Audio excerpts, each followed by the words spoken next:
The utopian idea of unlimited energy from, say, nuclear, from, say, fusion, uh, will never happen, as things stand at least, for the fairly obvious reason that it would be the most destabilizing effect upon the current globalist system that pretty much anything could be. It would, in a swipe, destroy the the bourgeois economy and power. It would democratize power, literally, by letting us all have it. That would be the point of free power, free energy. That won't happen. Energy will instead, and is, becoming more and more expensive, precisely because energy is power. This is inevitable in the same way that communism, it makes eventually all consumer goods more expensive because the system simply doesn't work. And to compensate, you have to raise prices to patch over the problems that are happening, because ultimately it's a parasitical system. It can only take, it can't really produce. And the people in charge, the people who like the way things are, they're going to keep patching it more and more to hold that system together. When it comes to energy, we see more and more ideological policies designed to keep this system going just a little longer, despite them being obviously absurd and harmful to people. I don't want to get into an argument over climate catastrophe in this video. As a historian, I can tell you that climate changes does much more than it has, or that they're predicting, saying. And as a philosopher, climate catastrophe is a very obvious cult. It is obsessed with abstract carbon instead of the actual environment outside their window. And it coincidentally, just coincidentally, it is an ideology which happens to suit globalism, the bourgeois power and money. Coincidentally, I'll leave it at that. The move towards unsuitable and underdeveloped and expensive green energy, the abolition of fossil fuels domestically, and increased inability to import them from abroad, despite being so globalized. I don't know what the benefits are of this system.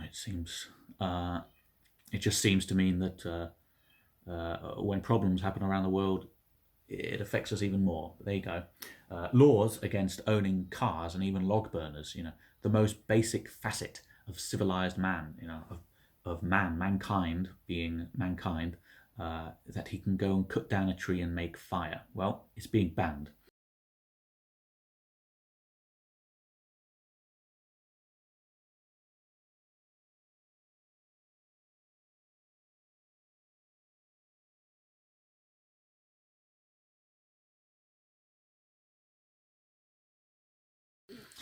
We are possibly a decade away from people in Britain being forced to freeze to death, where it is the law to have to pay unpayable bills, but it's also illegal to find your own ways to heat yourself. It is a Kafkaesque absurdity born of ideology and greed and the inhuman bureaucratization of society, which Kafka captured in his novels. This is why I always say to you guys, all of the stuff today, it was happening 100 years ago. It really was. It's just that it evolves more and more radically over time. The word Holodomor, I hope I'm pronouncing that correctly, has been floating around recently because of the invasion of Ukraine by Russia. The Holodomor was a famine inflicted upon Ukraine that resulted in millions of Ukrainians dying. It was part of the broader Soviet famines of the time. This famine was man-made. It was a result of communism, of the USSR's policies. It was created because of an evil, ignorant ideological zeal in which progress and the greater good were the only things that mattered, right? And the source of this was the duly imposed industrialization of Russia, and as well the communist social agenda of collectivization.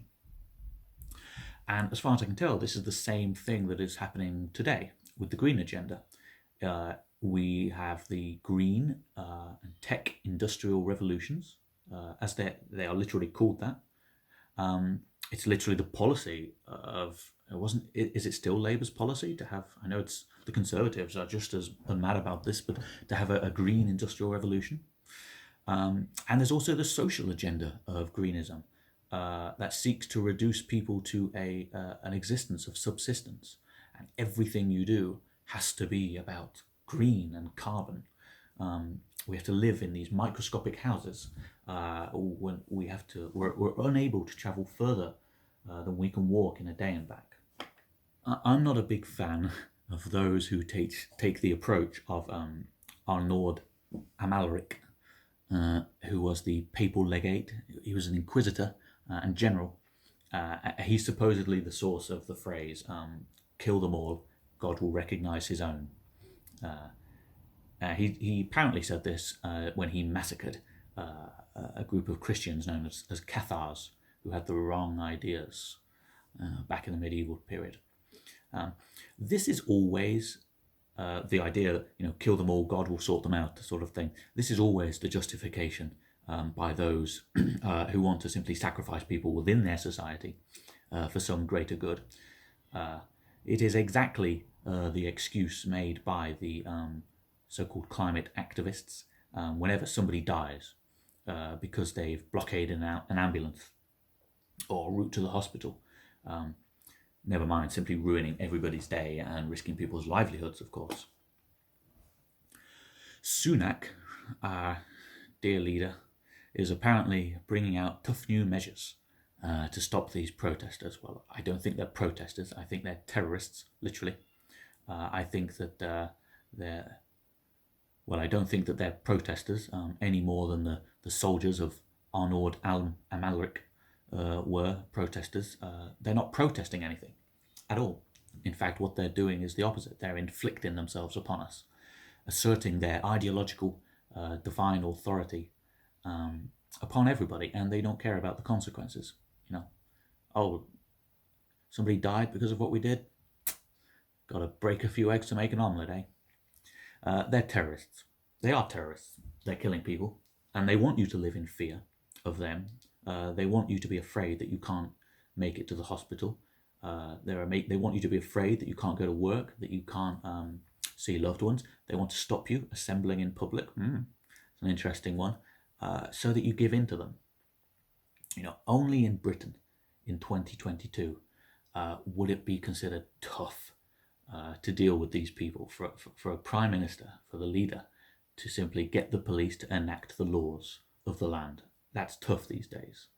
To get the police to ask people nicely if they might not ruin everybody else's day because they're insane. In the past, I think it was tough, wasn't it, for the country's leader to stand alone against Adolf Hitler.